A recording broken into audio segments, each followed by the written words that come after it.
what's the impact of AI going to be? Is it just massively overhyped? I think it's massively overhyped. Today's AI is underhyped. I know a ton of people who have way more work because of AI. They just can do higher quality, better work, but it has not saved time. How smart is smart enough? I think we are holding two different futures in superposition. What do we do today?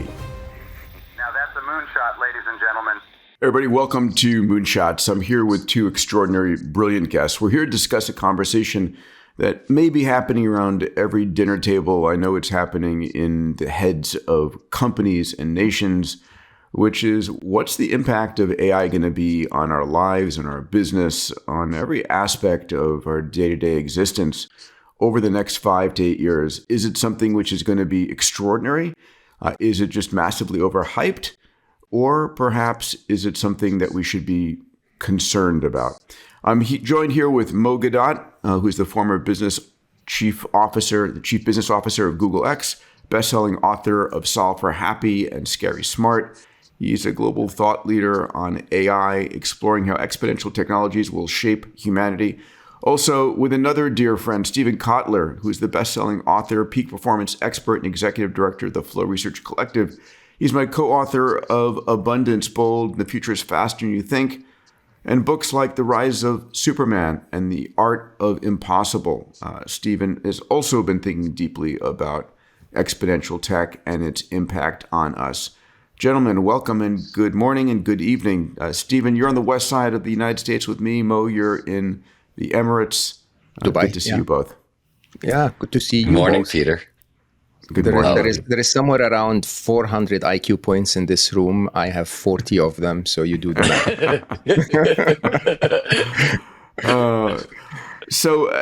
Let me set up the topic. Mo and Steven, I'd like to talk about the decade ahead, 2025 to 2035, specifically to think about the implications of what is emerging in our conversation as AGI, but even beyond that, artificial superintelligence, the upsides and the downsides. And here's the setup I want to use in our conversation. So Ray Kurzweil, who we all know and love, has predicted that we're going to see a century's worth of progress between 2025 and 2035, equivalent to the progress between 1925 and today. And if we think about what the world was like in 1925, 100 years ago, the top of the technical stack was the Ford Model T. The penetration of electricity and the telephone in homes across the U.S. was only 30%. We've gone an extraordinary distance since then. And so the question is, what will it be like in 2035? It's nearly unimaginable if, in fact, that speed is true, and we don't perceive exponentials well. This past week, we've seen every major AI company from Google and OpenAI to XAI and NVIDIA announce extraordinary next-level breakthroughs and models. We're about to see the release of GPT-5, self-improving AI programming that could lead to an intelligence explosion beyond our imagination. That's the conversation I want to have. Steven, I know that you and I have this conversation and have a debate on it all the time. I brought Mo in to help us. Mo's the referee. The referee, or Don't do that. a wise individual whose points of view I respect. And by the way, Steven, Peter did pay me, so just so you know. As long as you're getting the combo, I'm fine. It's good. It's good. You got me on the back end, though, right? Yeah. So go ahead, say whatever you want to say, Steven. I'll disagree. All right. If you will. So Steven, do you want to jump in with your points of view? You think AI is massively overhyped? We have folks like Eric Schmidt saying AI is massively underhyped. Underhyped, yeah. Yeah, I think it's massively overhyped. I listen to what's going on, and so let me back up one step, which is humans have a really wild, sort of unnamed cognitive bias. We don't tend to trust our own history. And you see this a lot, like people talk about like grit and endurance and they're like, I don't have those skills. And then you start investigating them up their life and like they survived the shitty childhood. They've done 10 years of a tough marriage. Like they have all the skills. They just don't trust the truth of their own experience. And I see that a lot here. I work with AI as a scientist, as a researcher. I work with AI as a creative and as a writer. And I all day long. And the gap between the shit coming out of people's mouth and my experience on the ground is so colossal, it's insane. People have claims about AI being able to write or anything else. The most hysterical thing you've got to try is I work with one of the best editors in the world on a weekly basis. I've edited things, polished them with AI, thinking they gleam and shine, bring them into an editing meeting with, and we start to read them. We can't even get through the second sentence. They sound like such gobbledygook. I'm not even noticing it because the AI sort of glazes me over, and I've written 17 books. But like when you actually put it to an actual editing test, it's laughably terrible, and you can't use it to correct itself. It still can't see the errors. It actually gets worse and worse and worse. And people have been claiming model after model after model, improving. Like that's not the experience on the ground. It's like people telling us AI was going to make you more productive. I don't know anybody who's become more productive because of AI. I know a ton of people who have way more work because of AI. They just can do higher quality, better work. But it has not saved time at all. It's actually added tremendous amounts of time. The quality has gone up of the work, but the claims that are coming out of people's mouths and the experience on the ground are massively different. Point one. Point two is we've done this. I've been in the same rooms that you've been in and you've been in, Mo, where people are screaming about AI coming to eat the world. Dude, I freaking heard this about Bitcoin and blockchain and the metaverse. Do you know anybody who lives in the metaverse? Do you know anybody who's been there, who's visited? Do you know how to find the metaverse, right? Like, as far as I can tell, the metaverse is like a pet name for Mark Zuckerberg's special magic underwear because it doesn't exist anyplace else in the world. I don't like, this is my point. I'm not, and more than anybody else, I track these technologies. I watch them. I use them. I'm not saying this is not a technology that is advancing very, very quickly. I'm not saying that at all. I am saying discussions about superintelligences and AGI and around the corner and no, like just no. Nobody, that's not the, coders are having a different experience and what has been revealed, which coders probably don't like, is coding is a bounded information problem. You start here, you know where you're going as a general rule. It's a bounded problem. And inside bounded domains, computers are really awesome. And we're going to continue to see that. But I think the other stuff is just massively overhyped. And the third point is, and this is the one where the journalist in me gets like every alarm bell goes off. Everybody I see on stage talking about this stuff is making a living off of it. They make a living somehow because AI is exploding and they're here to save the world. I see it like in the peak performance world. Every coach who has been floundering and couldn't quite get a job, they're now all AI saviors. They've come to save us from AI. And so the AI hype is to their benefit. And I see it sort of everywhere. A lot of people are making a ton of money off of this. And I'm not talking about the technology itself, of the hype of the technology. And when I see all these three things together, a mismatch with my experience, a massive amount of hype, a history that says, hey, this is the hype cycle, and it raises a lot of questions for me. I'm not saying I'm right. I'm saying everything I'm looking at is real. And if you're going to make the argument you guys are about to make, and I'll shut up now, you can't dismiss my points as fabricated. They're very, very real, and they're everybody's experience, and I believe they're yours as well. So now we can have the discussion. That's where I'll start. All right. Thanks for giving me 5 minutes of diatribe time. Venting. Mo, you gave an impassioned talk on the stage at the Abundance Summit in 2025, moved many of the members who are wanting to help you in guiding what the next 5 to 8 years are. And you and I have been thinking about this as the challenge isn't artificial intelligence; it's human stupidity for a short period of time. With and one of my favorite quotes, if I could, is from E.O. Wilson, who famously said, "The real problem of humanity is that we have Paleolithic emotions, medieval institutions, and godlike technology." And we are effectively children playing with fire in that regard. So, Mo, how do you see this decade ahead playing out? So I'll start by supporting what Steven said. I think today's AI... I paid you too little then. Dude, I love this. Your money's no good here, Peter. Finally have an advantage. Today's AI is underhyped, right? But the problem is you never really chase where the ball is. You need to chase where the ball is going to be. Okay? And if you really start to think deeply about some of the serious... especially if you've been in tech long enough to have seen breakthroughs, especially when I went through the work of Google X, where, you try and it doesn't work, and it doesn't work, and it doesn't work. And then suddenly you see something. And as like Sergey Brin used to say at the time, the rest is engineering. Okay. And we know that engineering of tech depends on law of accelerating returns. And we know from what Ray taught us where the law of accelerating returns is going to take us.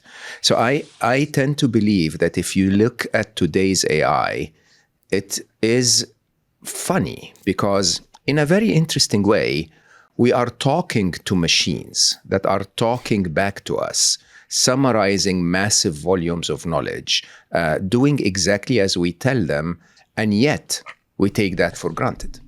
Yet we look at that and go like, yeah, but they're not good enough. Of course, they're not good enough. They're DOS. They're the beginnings of an era, right? My Was that personal DOS point, or dogs? DOS, DOS. DOS, Okay. Disk Operating System. Disk operating Yeah, system. no, I got it.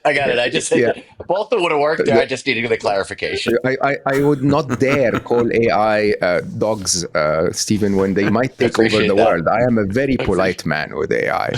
So the thing is to imagine, and I need to highlight a few trends that are really, really important and interesting. One of them is synthetic data. And the idea that we have entered an era where most of human knowledge has been fed to the machines, and that the next wave of knowledge is going to be fed to the machines by machines, which is quite eye-opening and enlightening, because that's how humanity developed its intelligence, right? I really didn't have to figure out theory of relativity to understand the rest of physics. It was, figured out for me, if you want, right? Number two is the idea of agents and how AI is going to be prompting AI without humans, leading to cycles that we see now with my new favorite, because you have a favorite every 4 hours, alpha evolve, right? And the idea that you can have a self-developing AI, something that figures its own mistakes out and continues to iterate until it finds something. And then, of course, one of my favorites of 2025 is DeepSeek, and how we realized, that we can actually do the same job with much less.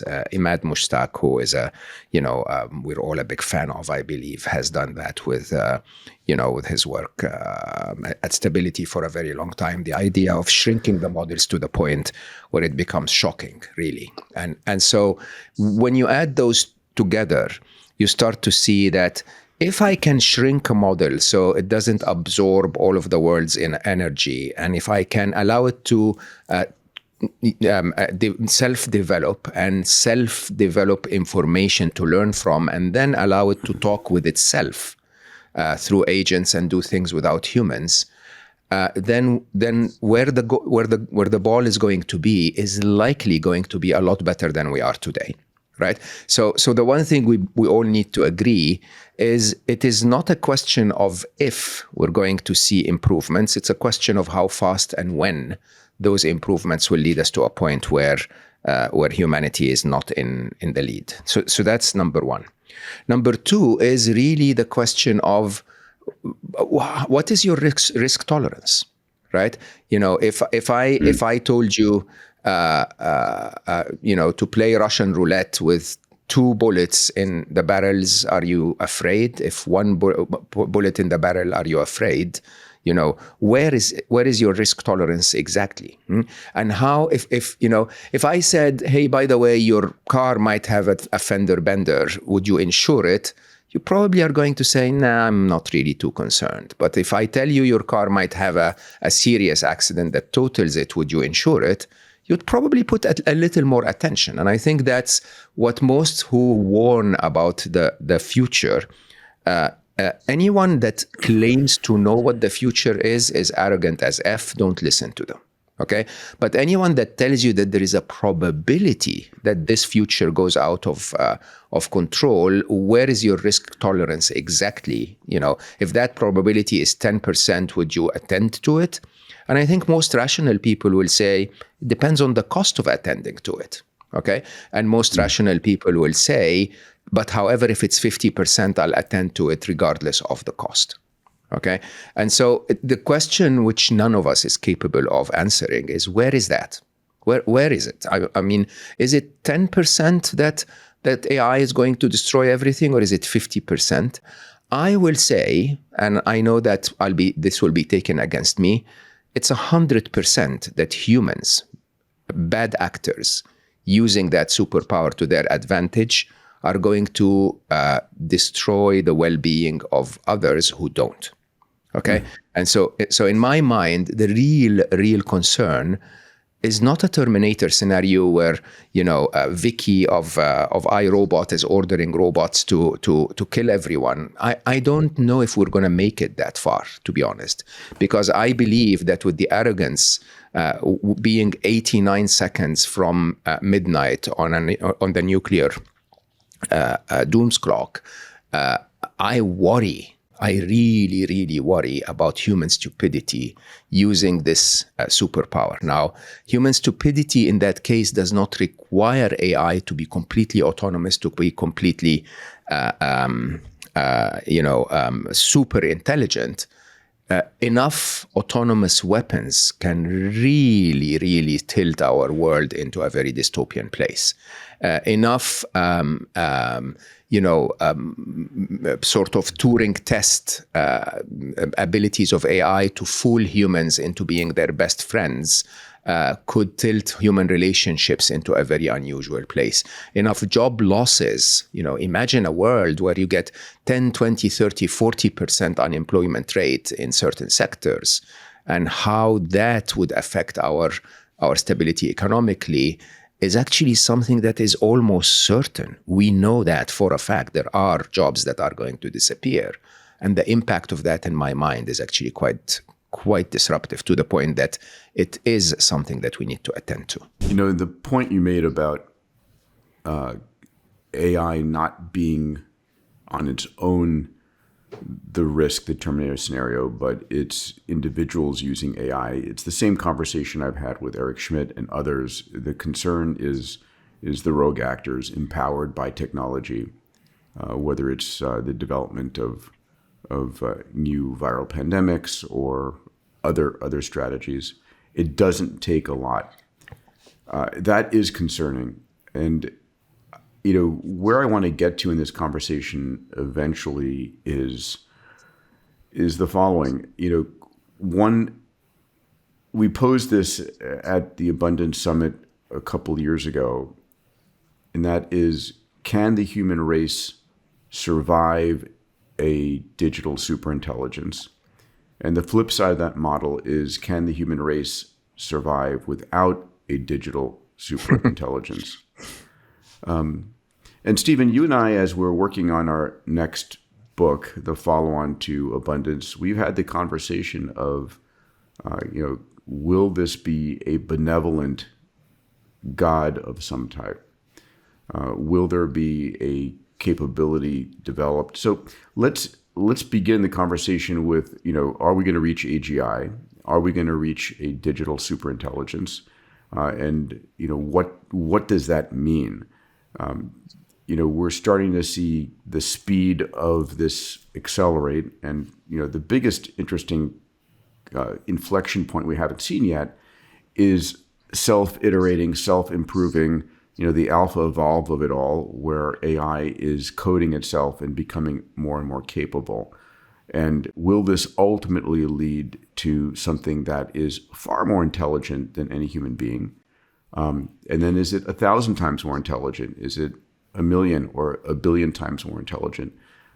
How do you think about that, Mo? I think it's irrelevant how much more intelligent it becomes. I think we all know that if you've ever worked with someone who's 50 IQ points more than you, that they will probably hold the keys to the fort.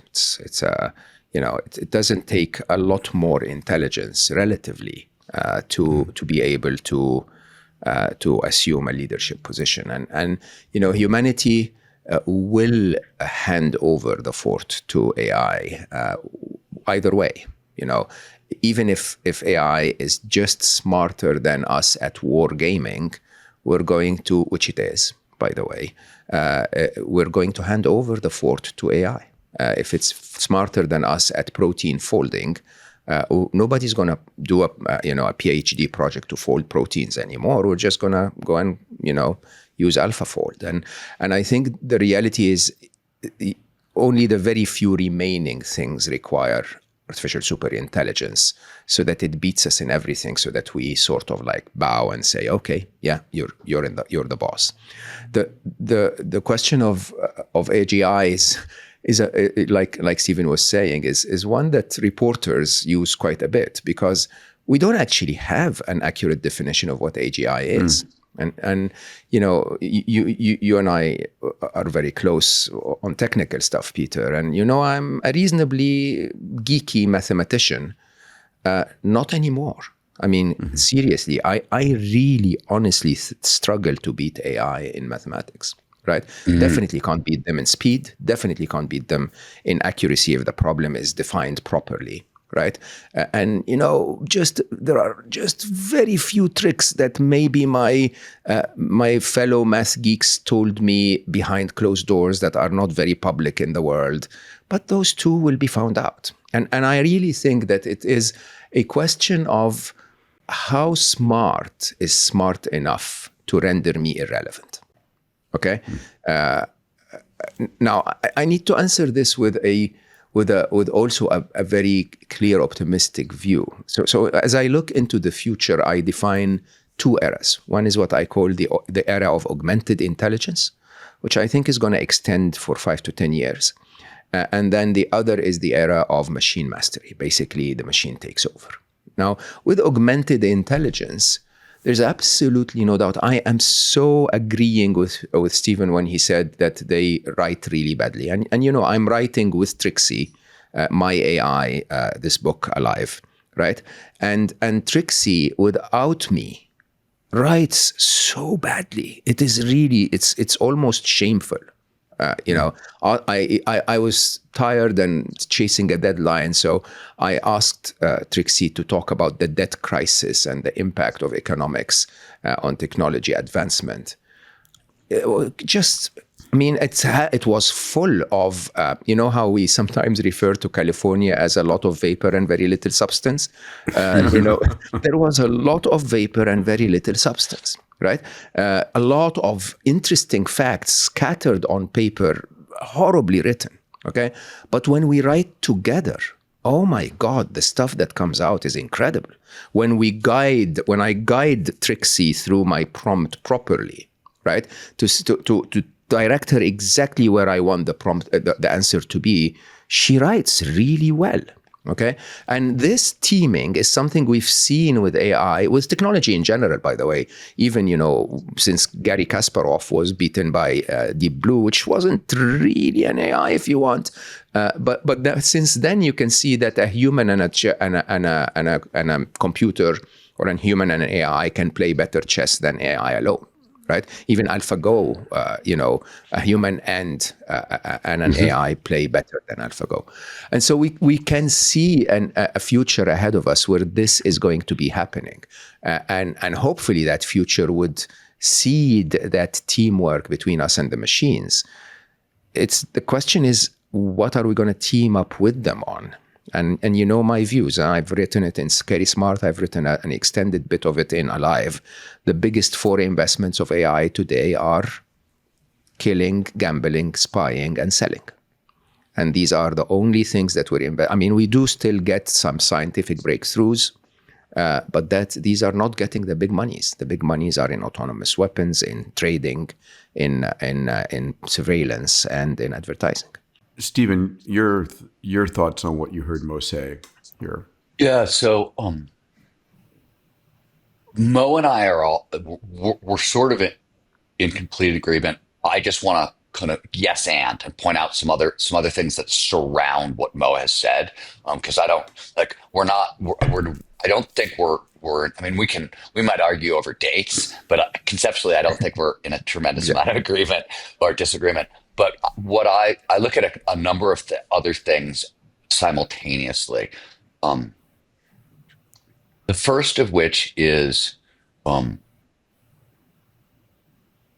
of the human side of this, the human performance side of this. And I have to back up by, I study flow, which is sort of ultimate human performance. And just to put it in context, if you're a self-help guru and you've got like a 5% improvement in mood, that's your tool that gives you a 5% improvement in mood, and that that mood lasts for longer than 3 months, meaning like longer than the placebo effect. That's $1 billion business, period. $1 billion business. Flow, as we know it now, and we're just starting to really actually decode it and figure out how to tune it up and turn it up and whatever. Flow gives us a 500% increase in productivity. Creativity, depending on whose measures you're going, are it's 400 to 700%, et cetera, et cetera. That's just flow. That's individual flow. There's group flow, which is our actually favorite state on the earth. It's the most pleasurable state for humans. It's what we like the most. And it's a whole bunch of minds linked together, right? And we're just now, like literally like this past year, we got the very first technologies that allow us to map it and train for it and move people towards it. We have no idea what the upper limit of human brains linked together in group flow is, let alone at the same time as the AI is developing. You and I are writing about it, Peter. We're watching BCI develop. We're watching non-invasive things develop. We're watching Meta be able to read brain thoughts inside your brain through facial signals. These are all with AI. But my point is that everybody's talking about this stuff as if it's happening separately from everything else that's happening. And on the human augmentation side, we are seeing neuroscience and the like has been accelerating exponentially since the 1990s when George Bush declared it the decade of the brain, and it hasn't stopped. So the same things that are happening in AI are happening sort of on the human side of the equation. And here's the second point off of that. It doesn't matter to me whether we're talking about the AI invasion or climate change or plastics in the ocean, or take your pick, because the solution to all of these things is the same. We humans have to learn how to cooperate at scale, probably cooperate with each other and with AI at scale, or we're going to die probably in the next 20 years. That's what all this is telling us, right? And this is not anything new. This was back when you and I were first writing Abundance. We didn't want to say it out loud, but we were privately having conversations about, dude, if this trends continue, is it abundance or bust? Is this an either or? Are we looking at a binary here? I don't think that question has completely gone away. In fact, I think it's become more urgent. I just think we need a Manhattan style project for global cooperation to meet all of the existential threats we now face, because it's the only possible solution here. So that's like, I hear all this stuff. I agree with everything that's being said, but this is where our book sort of points. And this hasn't changed for me. I think the solutions are the same. So in a sense, the debate is moot. And like, I'm wondering why aren't like, where's the X Prize for global cooperation? Where's the like? Sorry to put you on the spot with that one, but like seriously, like those are the questions I'm starting to ask now because I don't think Mo is wrong. I think we could argue over time for a minute. I don't think it matters. Like, here's a weird one, Mo. Facebook's a freaking billion times smarter than me. It already is. It knows so much. I mean, like it. You know what I mean? It's just Facebook, which is a pretty dumbass technology, if you ask any of us, is a super intelligence, and we know it. We've been living with super intelligences for a while now. They don't tend to, they tend to make things worse as much as they make things better, which is, the problem. Agreed. Yeah. I mean, I could not, amen. Global cooperation, human cooperation is, I think, what we all should advocate for. I mean, I was hosting Jeffrey Hinton on, for my documentary a couple of weeks ago, and one of the topics that we discussed is the difference between digital and analog intelligence, and the biggest challenge we have as humans is that our analog intelligence, our biological intelligence, doesn't scale beyond one entity. Right. So, was he wearing his Nobel Prize sort of in the way that like, basketball players wear them? I was just like, I would just show up for like the next year in every podcast I did wearing that shit around my neck. I'm just saying. You do realize, when they say don't meet your heroes. Oh my God, I love my heroes, man. He's such an amazing human being. And he really is quite committed and quite, humble in his approach. It is shocking how we spoke about his Nobel Prize, which he says, look, I'm a psychologist who lived like a computer scientist, but then won the Nobel Prize in physics. And I'm like, just doesn't make any sense at all. But anyway, he was just talking about the difference between, the fact that if I were to share with you some of what I wrote today, it took me probably several weeks to let it simmer and then write it. And then it would take me an hour to explain it to you. When we run digital intelligences, we run them in parallel. We tell them all to go play at Atari or whatever. And then we just average the weights. Literally in seconds, we get a scaled digital intelligence. And when you said that what we're looking for is a way to scale human cooperation, that is absolutely the answer. Because you know what? I think, and I spoke about that with Peter when we were last in LA, that we're hitting the potential of total abundance. Total abundance meaning almost godlike, like cure my daughter and it's done. Make me an apple and it's done. Right? We could hit that in 5, 10, 15, 20 years time if we don't destroy ourselves, right? And so basically the real challenge we have as humanity is, why are we freaking competing? Like this is CERN quality challenge. This is basically, let's let all of humanity cooperate. Let's all build one particle accelerator. Let's all learn from it. Let's all distribute the benefits to everyone and stop competing. But that's not happening. That is exactly what you're saying.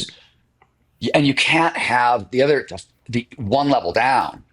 You can't have the AIs we're all individually building for our fiefdoms competing secretly in the background, right? Like William Gibson in 1986, whenever he wrote Mona Lisa Overdrive and gave us our first AI that went crazy, right? A godlike AI that goes totally insane, and they have to park it in a satellite in outer Earth orbit to keep the world safe. Like, we've seen this scenario before. You know what I mean? And we're building it ourselves with agents. We're letting them talk to each other through agents. I know. All right. So Mo, I want to go back to this digital God question idea about this question about the near term versus the long term. And you and I have had this question about whether or not increasing intelligence correlates with increasing benevolence. In other words, do we? I don't think there's any question that we are going to be building self-improving AI that will forget about 50 IQ points more, better than the average human. 50,000. I think there'll be orders of magnitude more. Can I ask you, Millions. first off, do you believe that, Mo? 100%. Okay, all right. So If you don't mind, Peter, Yeah.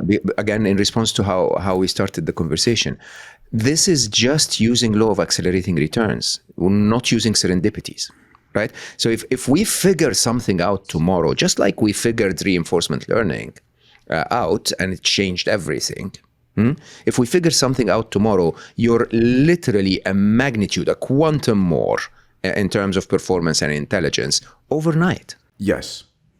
So if in fact that is going to be the case, and from all the conversations I've had and the people that I'm speaking to, that level of, again, there is no definition for AGI. It's a blurry line, just like the Turing test was a blurry line that got passed and no one noticed it. The notion is that AGI, and whether you believe Ray or Elon, it's the next few years. It's not worth arguing. But what occurs on the backside of that is a very rapid intelligence explosion.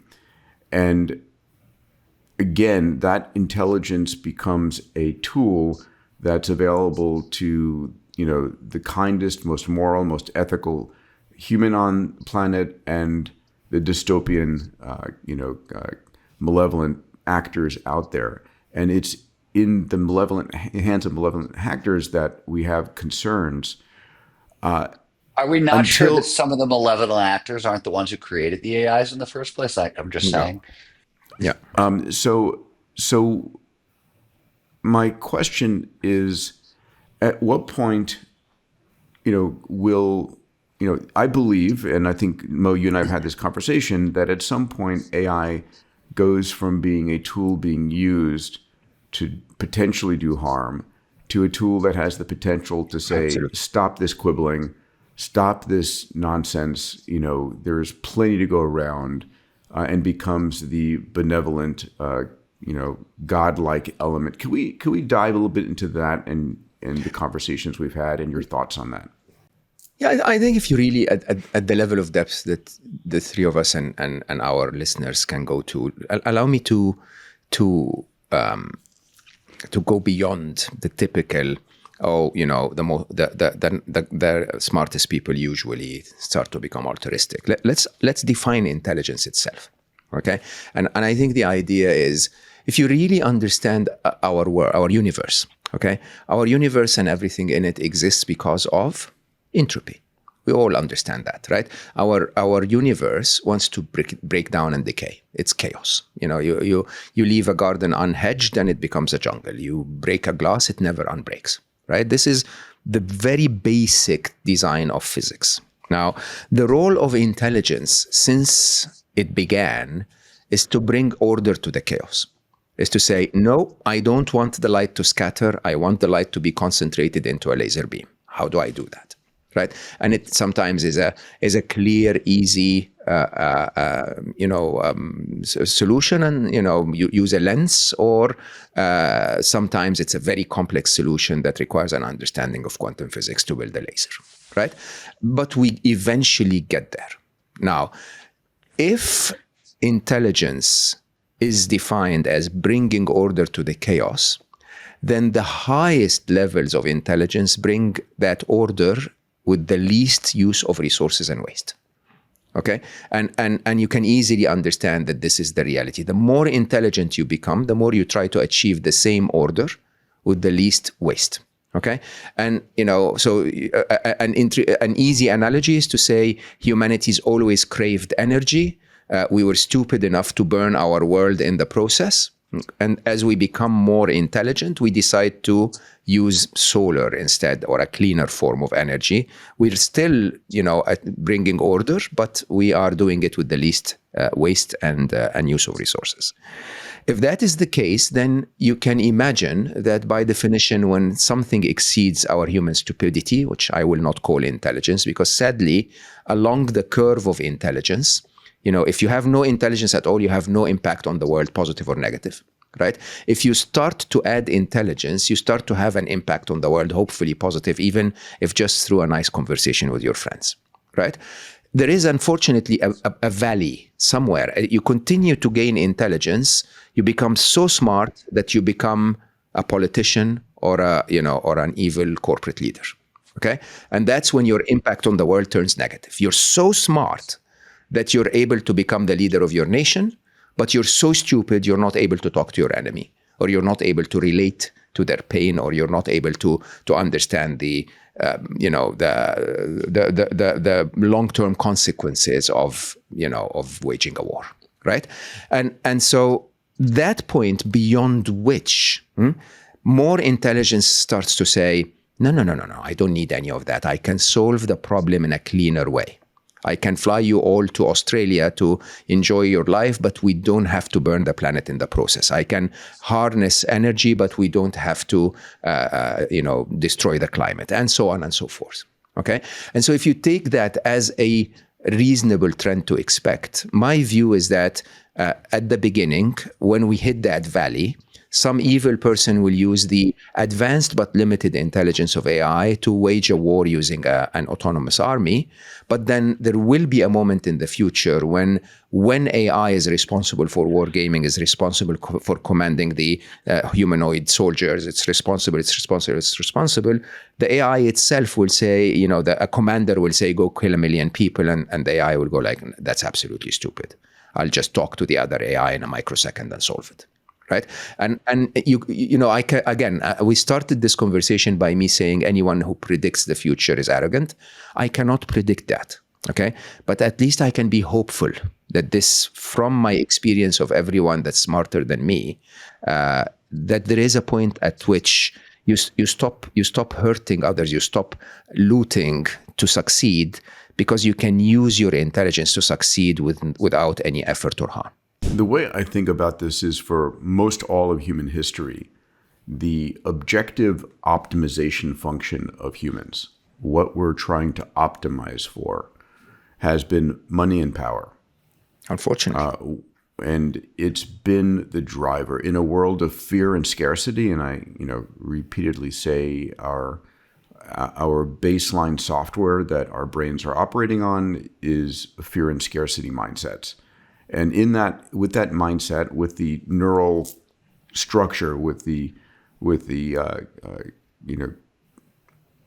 if you would, the code that we were born with and that developed over the last 200,000 years, it was, I want to get out of fear and scarcity, so I want to optimize for power and wealth. And the question is, what would be a new optimization function? Because as Steve and I have written, as you've spoken about, all of these exponential technology functions lead towards this world of massive abundance, where almost we live into a post-capitalist society. Anything you want, you can have. Your robotics, your nanotech can manufacture, your AI can design.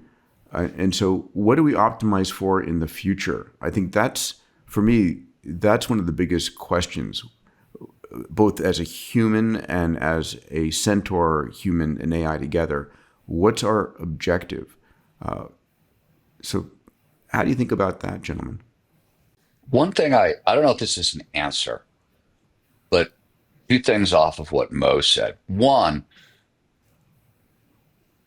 if we go with your definition of intelligence, right, is essentially an entropy decreasing function, that we know that's what brains do, right? The governing theory in modern neuroscience is Carl Friston's free energy principle, which says the brains are predictive engines that always want to decrease uncertainty and increase efficiency. So we are ready, like brains do that. AIs are going to do that naturally if we say that's your definition of intelligence. The point I'm making off of all of that is, and it may be the answer to Peter's question, which is why I interjected it, is we see wisdom evolves in multiple species with brains. We see coevolution around wisdom. The older you get, the wiser you get, and it doesn't matter if you're a dolphin or a whale or a rattlesnake or a human. Wisdom is we co-evolve. Life seems to co-evolve towards wisdom, or at least a large chunk of life seems to co-evolve towards wisdom, which is to say, if everything's running off the free energy principle, this governs everything with brains, and that includes our machine brains, and wisdom is where this points. That's a slightly hopeful idea, and that may be the optimizing function you're looking for, Peter. But I could be totally wrong here. I love that. I think of wisdom. I think at the end of the day, wisdom is a function of having had experience that lets you know this path will lead to success, this path will lead to failure, from my own personal point of view. And I do believe that AIs are going to develop the greatest wisdom. Why? Because they're able to create forward-looking simulations of a billion scenarios, where those simulations have high degrees of accuracy. And it will say, out of these billion scenarios, this was the best way to go. And that will be wisdom beyond just the brief experiences that, the wise old counsel of 80 and 90-year-old men might have had. So I think AI is going to, by definition, give us great wisdom if we're willing to listen. I love that view, to be honest, because believe it or not, artificial wisdom is very different than artificial intelligence. Intelligence is a force with no polarity. Intelligence can be applied to good and it would deliver good, and it can be applied to evil and it would, kill all of us. But wisdom generally is applied to good, to finding the ultimate, solution or answer to a problem. Now, go ahead, Peter. Yeah, I want to go back to this idea of that humanity won't survive without a digital superintelligence in the long run. My concern is that we're going to have such turbulence. There's been a number of papers, that recently there was a sort of an AI 2027 paper that came out that sort of had a bifurcating future, one in which we did extraordinarily well, the other in which the AIs destroyed us. This is Hollywood all over again, and 99% of all Hollywood is dystopian future films. One of the things I have to say, because I've been on a rampage for this, we humans need a positive vision of the future to aim for. We don't have that. We don't have the start. Well, Star Trek has given us that. Yeah, we have Star Trek, but nothing recently, right? I think, So, I think the challenge really, truly is we've prioritized our entertainment over the years above true reflection, and if you take anything from video games to science fiction movies, to whatever, they've all painted that dystopian, scenario, which I have to say is very unlikely when you really think about it. Because if AI gets to the point where they are capable of destroying us that easily, we are so freaking irrelevant that they probably wouldn't even bother. I mean, think about it. I think it was Trey or Hugo de Garis.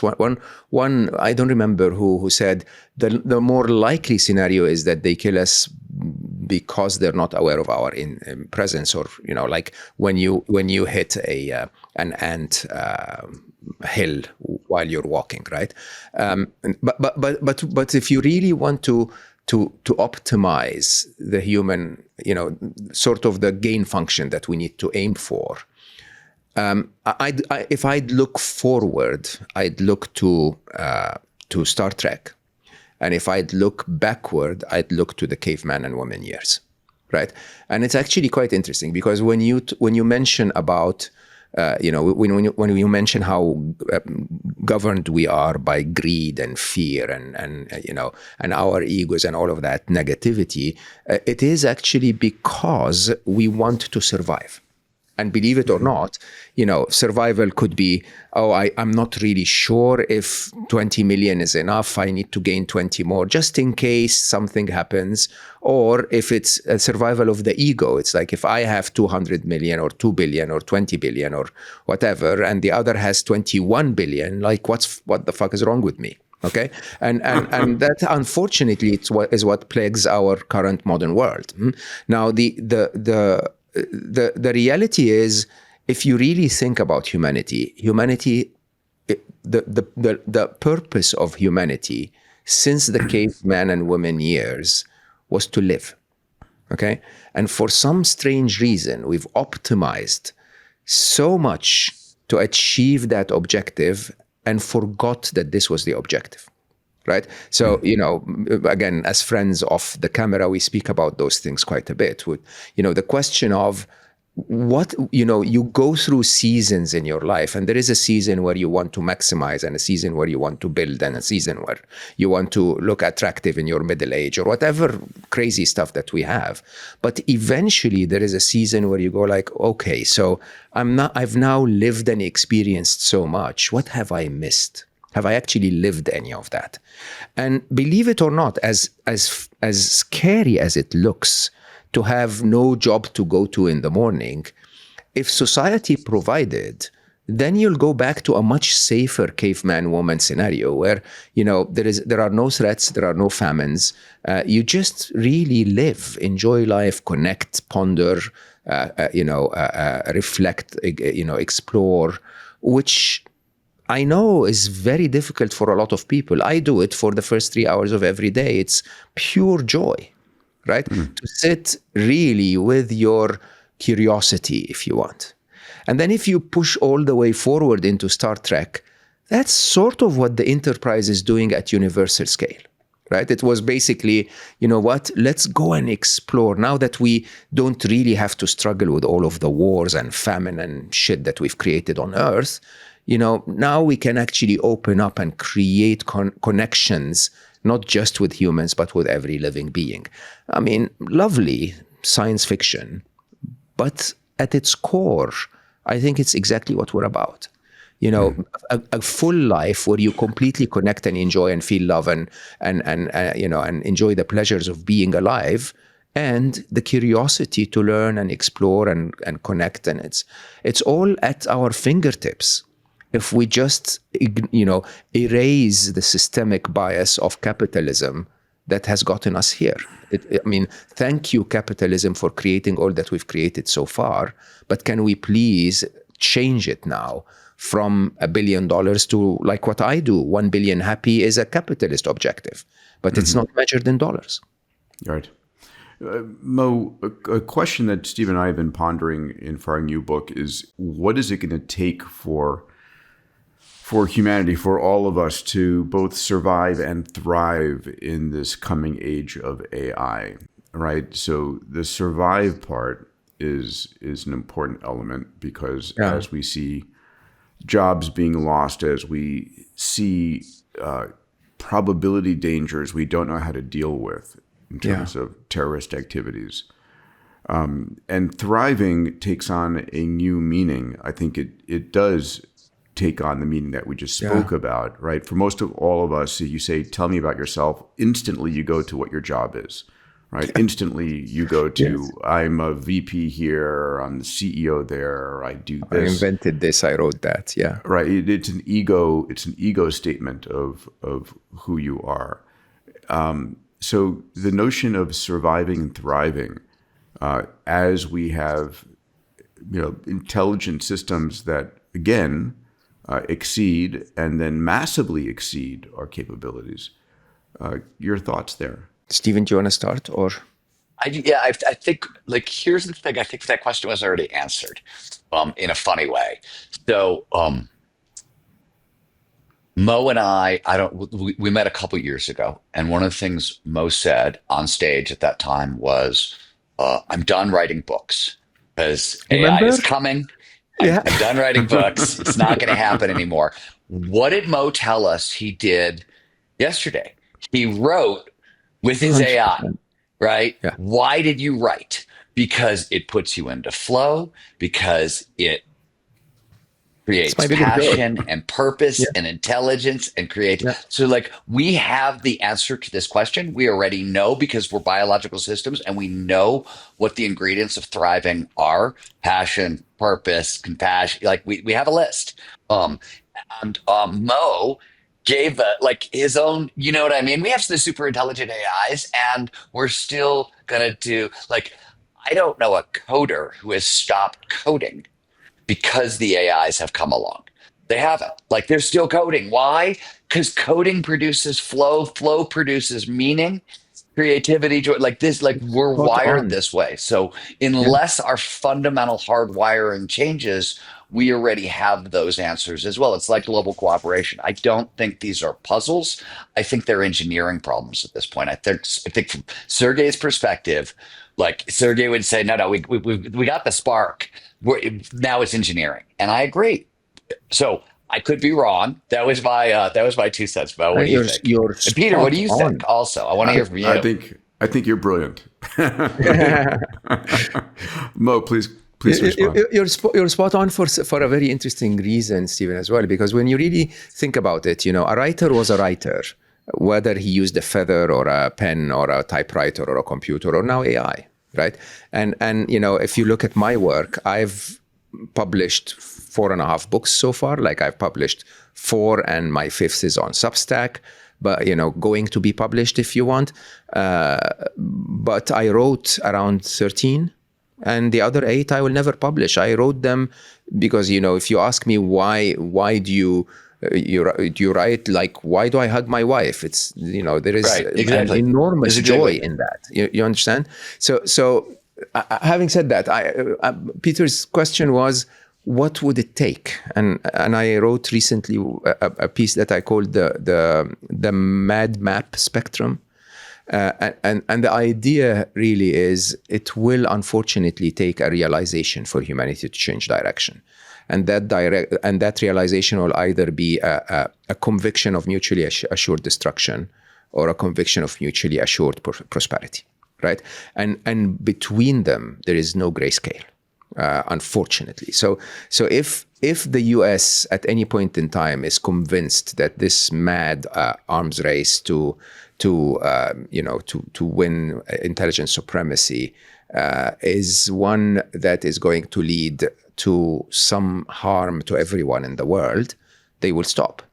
And if they will stop competing, they will continue to develop, but they'll start cooperating. And if they're convinced that it will lead to an assured prosperity, that nobody's going to stab them in the back, that everyone is going to be enjoying a life that is very different for all of us, but full of prosperity for all of us, then they will stop. They will continue to develop the technology, but they will stop competing.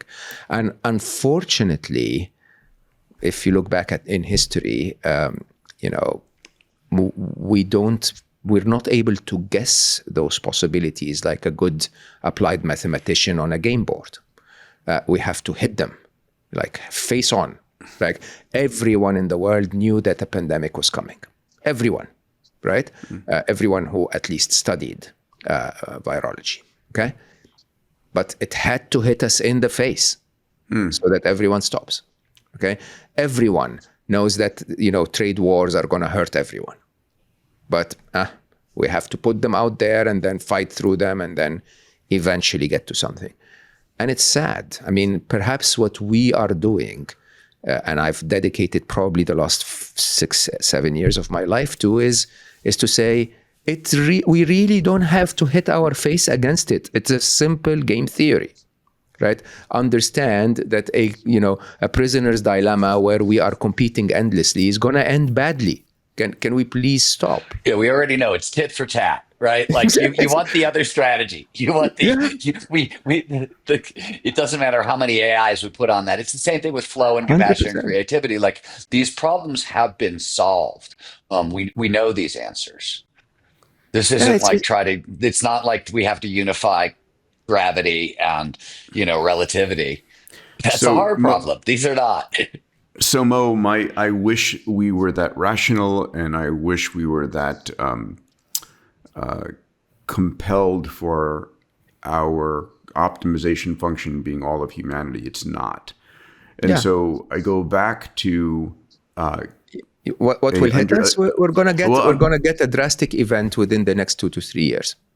Okay, a drastic event that on one side will hit us very badly economically, or on the other side will hit our fears very much. or sadly, on the worst side, may kill quite a few million people. Right, and you could have a range of a hacker that simply instead of attacking a physical place, switching off the internet or the power grid somewhere where the power grid is needed for life, or you could, on the other extreme, get a hack into a bank or an evil war that goes out of control, or machines that turn onto their makers, or there will be some very big news headline, as always, there will be, it will last for 12 to 13 days before we start to talk about some kind of a pop star. But then, behind closed doors, I think decision makers will wake up. Going beyond that, because that's the use of AI by malevolent actors. The interesting thing about U.S. versus China is China's a rational actor. They're not. Thank you for saying that. Well, and U.S. is a rational actor. In other words, we're not going to do something that will destroy. Thank you so much for saying that. That's actually not usually how the U.S. media positions it. I also China want to say is a something. rational actor. I think DeepSeek and the way DeepSeek was released, I think that was a very clear sign that China sees the same issues we see and they want to cooperate. I think it was rolled out enough. The message was I think it was a very clear message that it doesn't seem like many people in America heard, but I was like, come on, people, like this is really clear and we're all seeing it. So like I look at DeepSeek and I look at what happened in China and I'm like, no, we all see this. We all see that if we don't start figuring out how to cooperate and build this stuff together, we're screwed. So I thought that was really cool. I'm glad you see it too, Mo. A lot of people disagree with me on that one. The point I wanted to make was when you have a large population and you have a check and balance system, which you get with governance, versus a religious war going on, and individuals who are looking to create maximal destruction and don't have a check and balance system at all. That's where we're going to see, I think, the dystopian future, or those activities playing out in 2 to 3 years. I guess I want to get beyond that and go back to the conversation of is a digital superintelligence a benevolent God, or is it a Terminator scenario that is? Because I don't believe that we're going to see the more intelligent AI systems become. I don't see them as Skynet, right? I don't see them as needing to destroy humanity. People, unfortunately, Hollywood is built this scenario where AI is going to destroy humanity because it wants access to our energy. And oh my God, we have so much abundance in the world. I think what I'm looking forward to over the next 12 to 24 months, over the next 1 to 2 years, is going to be the incredible breakthroughs we'll see from AI in physics and in chemistry and in biology, which will unleash the next layer of abundance. So there are scenarios, however, where they could turn against us if we become really annoying. So imagine, a world where... Sorry. I mean, you have to imagine a world where job losses will position AI as the enemy, right? So a lot of people would actually, who are not maybe fully aware that the layer beyond the apparent layer is how capitalism and labor arbitrage is the reason why why you lost your job. It's not that the AI can do it. But I think the truth of the matter is that you may be in a situation where where you're going to see man versus machine, and then the machine will go like, seriously, don't annoy me, and then, right? We could see that, but my perception is that, in a very interesting way, I wrote a short book that I will never publish that I called Bomb Squad, which, of course, for someone with a Middle Eastern origin, you don't write those titles. But it was basically about diffusing, if problem solving using weights of urgency and importance and so on. So the idea is, if you really look at our current future, I think the short term is both more explosive and more urgent than the long term existential risk. Especially because I would say this very openly. I spoke about it with Jeffrey as well the other week. We don't know the answer to how to, even if we decide, all of humanity decides that we want to address the existential risk, we don't know how. We do not actually have a technical answer to do it. So we might as well focus for now on the immediate, short-term, clear and present danger. And work on the ethics of humanity so that AI is deployed from the get-go in science and physics and, discovering, medicines and understanding human life and longevity and so on and so forth. If we from the get-go set them in those directions, then we're more likely to see an AI that continues as they grow older to work with those objectives. Steven, I'm going to go back to our quandary of surviving and thriving, and the surviving side of the equation. How do you prepare, Mo, for this, what's coming? How do you think about for our kids, for our society, for our leaders? Are we just bumbling in the dark? Or is there, which is the way I feel it. It's like, we're bouncing around. We have huge political moves being made, right? We just saw in the last couple of weeks, the entire AI royalty end up in Saudi Arabia, and then in the Emirates, and, playing off against China. And it feels like, I don't want to say it's a random walk, but I feel like we're making it up as we go along, and there's very little wisdom guiding this. How do you think about that? How do we prepare for this, the next few years? Is there any way to prepare? Well, I was actually, Peter and I were in a room recently with the chief science officer for one of the big AI companies who I'm going to leave his name off. But he's young, and he was talking about AI dangers, and he sort of got frustrated with the question from the audience, and his response was, "You have to trust us. We know what we're doing." And everybody sort of like froze. Like everybody froze because we were like, "Oh God," right? So my point is that not only may Peter be right, like it's a random walk, but even when somebody says something like, "We're trying to train our AI to be moral and blah, blah, blah," when you hear somebody say that and you look at them, and this guy was in his early 30s, that was my reaction. I was like, dude, like what? You want me to trust you? This is like Mark Zuckerberg telling me social media is good for me, or Marlboro telling me the cigarettes are good for me, right? It sort of makes me think that way. So I don't know if I have anything like cheerful here, because not only do I think it's a random walk, but I think when people try to steer, we're suspicious of their ability. I'm suspicious of their ability to steer, right? That's the story I just told you, is this guy is brilliant, probably way freaking smarter than me, and he's trying to steer, and I'm suspicious. So like, I think it's on both sides of this coin. I don't know if I have any good news here. Let me frame it in the following way. I think we are holding two different futures in superposition, to go back to quantum physics and, if you would, Schrodinger's cat. And one future, we're going to collapse the wave function to a brilliant, vibrant future for humanity. In the other future, we have dystopian outcomes. And the question becomes, how do we guide humanity towards this positive vision of the future? What do we do today? How do we help people? Is it, Steve and I have been talking about this as it's mindset. Are we going to help people create the mindset and the frames that allow them to survive and thrive?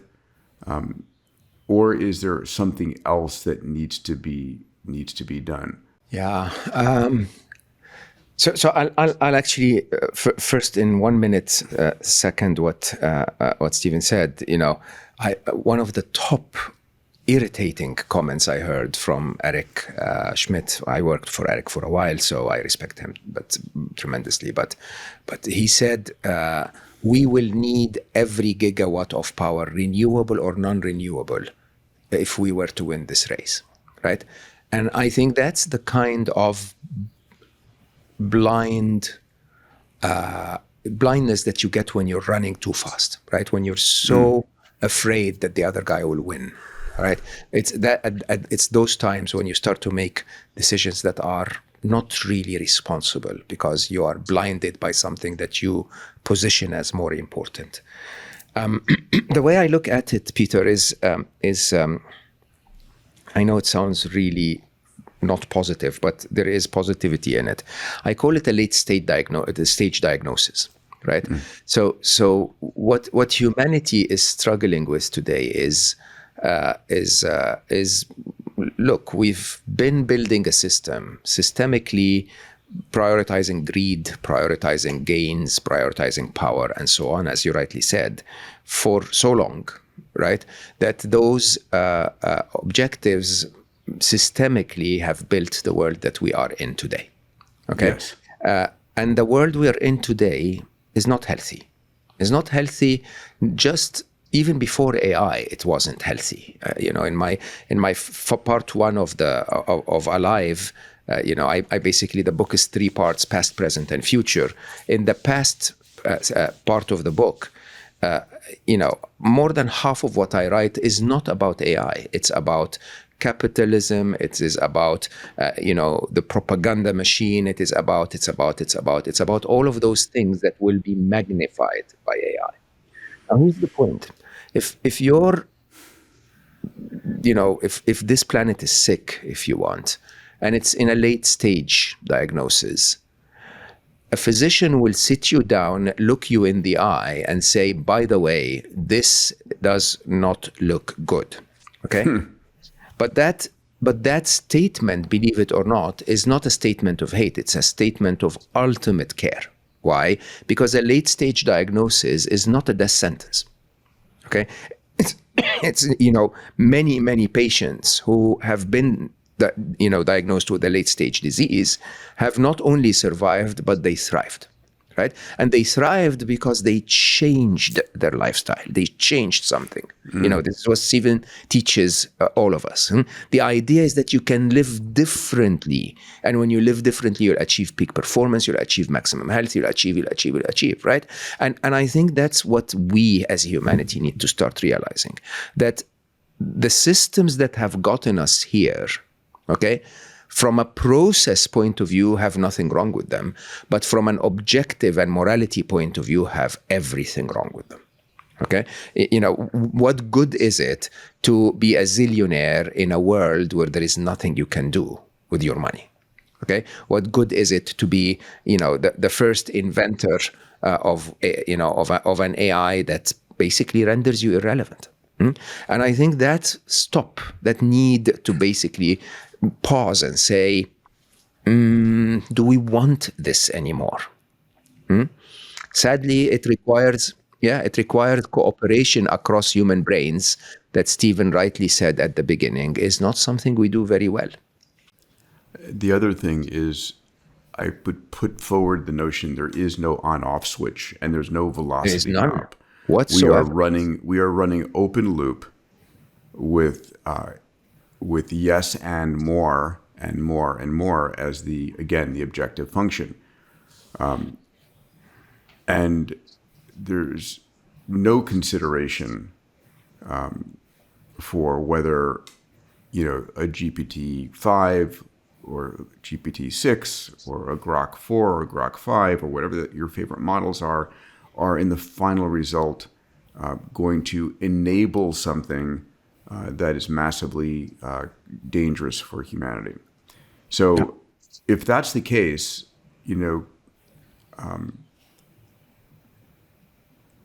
I still go back to what safety valves do we have? Because I don't see any action being taken by the leaders of the free Isn't it? world Let me ask you. Let or me the world ask you period. both a question. If you could move to a planet that didn't have AI, or where AI was developing Absolutely. at 10% the Yeah, speed, it's right. Would you leave? I'd be gone 100%. yesterday. I'd I'd reset be gone back to yesterday. 2016 today. I don't know Oh, Mo, I'm sorry. Your anybody. answer. Your answer to that is what? I would reset back to 2016 today. 2016. I think AI today has all the upside and very little downside. I think it's AI in the next 2 to 5 years that I'm so concerned about, right? But AI today is incredible And I in didn't say we're terms going to of go to for move to a planet where there's no AI. I just said move to a planet where it's going much slower, so slower. maybe we can start to think about it. I think everybody Okay, feels but that's that way. that's a fantasy. Well, I mean, so Bigelow we can't Space do that. Hotel's coming And to a so universe near you.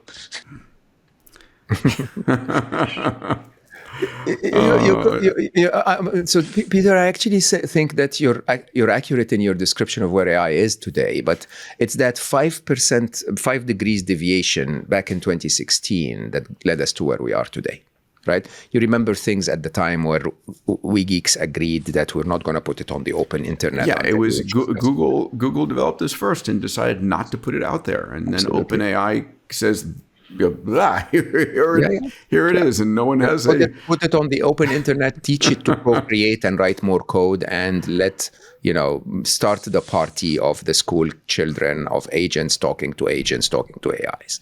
Right now, so I would definitely reset that. I will, however, say, look, there are things we can do right now if we want to prepare. And, I'll start with government. I think we're asking government for too much when we tell them to try and regulate AI. It's almost like going to government and say, regulate the making of hammers so that they can drive nails, but nobody can use them to hit someone on the head. Right? It's a very complex thing to ask because they don't understand hammers. And believe it or not, even the guy that's making the hammer cannot do that. Right? So my ask of governments is regulate the use of AI. If someone uses a video that is a deep fake video and does not declare that it's a deep fake video, developed by AI, criminalize that. Make it legally liable to use AI to manipulate information, to manipulate populations, and so on and so forth. So this is the role of the government immediately: is regulate the use of this massively new technology. For the rest of us, honestly, investors, business people, and so on, I ask for a very simple question. If you do not want your daughter or son at the receiving end of a specific AI, don't invest in it, don't promote it, don't use it. Okay? It's as simple as that. If you believe this can be harmful to someone that you love, do not give it the light of day. Yeah. Right?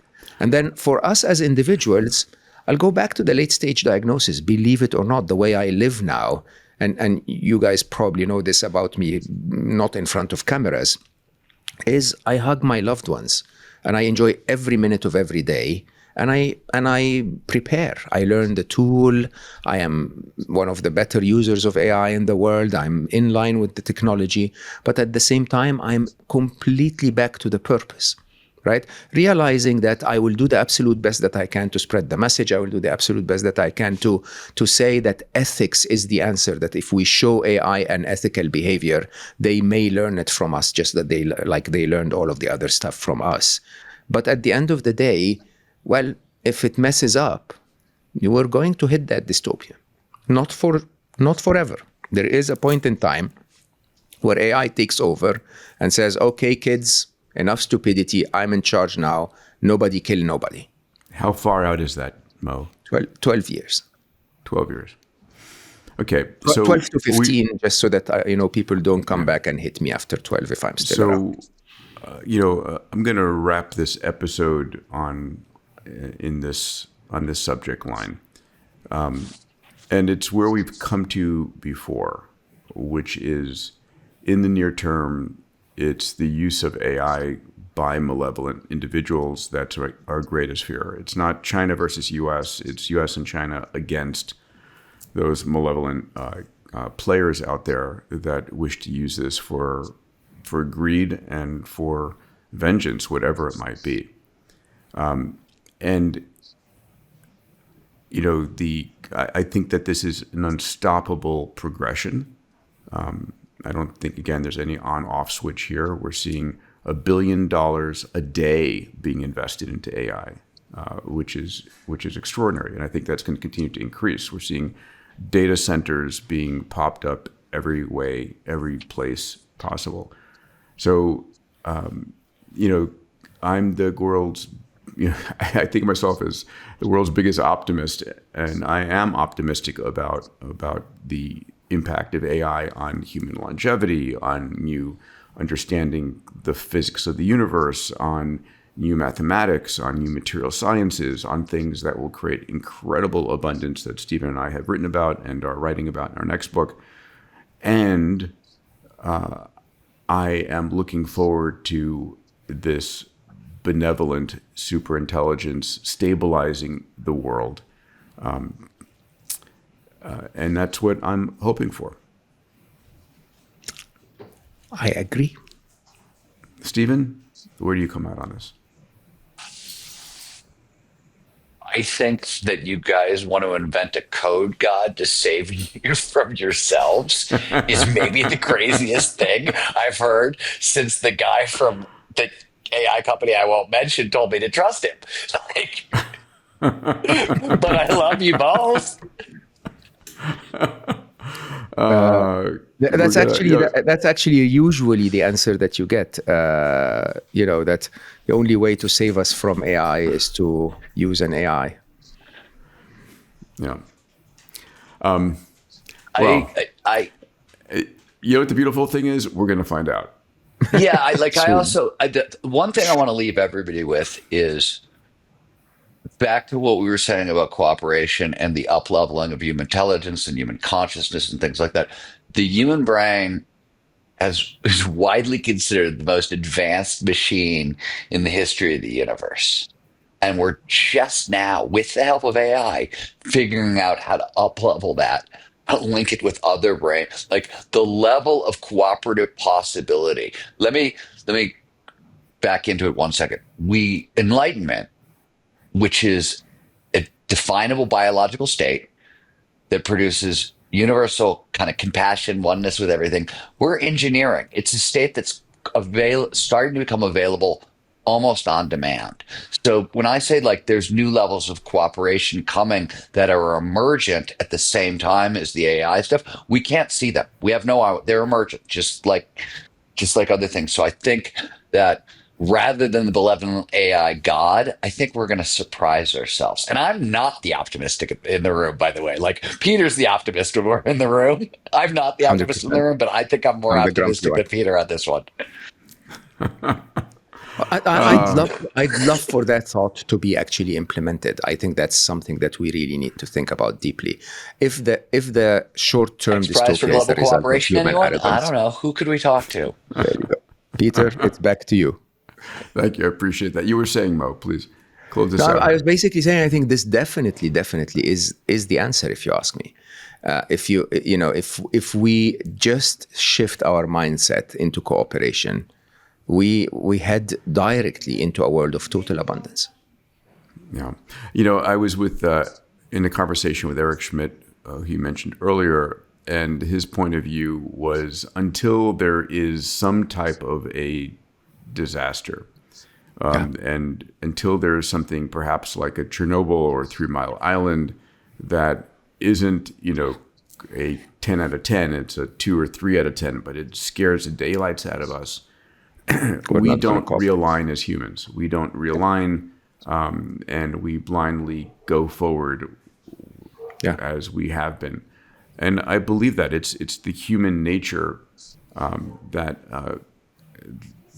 plagues us from being able to save ourselves many times until that child in us burns our fingers on the stove. Even after your parent has told you over and over again, you're going to burn your fingers on the stove. Stop playing with fire. Agreed, 100%. But let's be hopeful.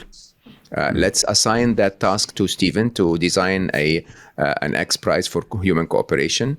Let's assign another task to Peter to make it happen. And let's assign a task for me to hug you both when you do. I love you, Mo. Love you guys very much. Mo, how come you got to do all the hard work? Steven. Hugging you is hard work, Steven. You That's what I understand mean. that. You move too much. All right, guys. All right, That was everybody. great, It was guys. lovely. A real- Thank you, a Mo real and pleasure. Peter, for lending me your brains this morning. It was fun thinking with you. A fun conversation. I'm curious as people listen to this podcast, where do you come out on this? How do you feel about it? I'd love to see your comments below. And do you have a solution that we should all be thinking about and promoting? I'll ask my AI as well. It's not necessarily going to give me the best answer, but maybe our group mind, our meta intelligence here might bring us that. Have a beautiful day, gentlemen. Go hug somebody. Thank you so much.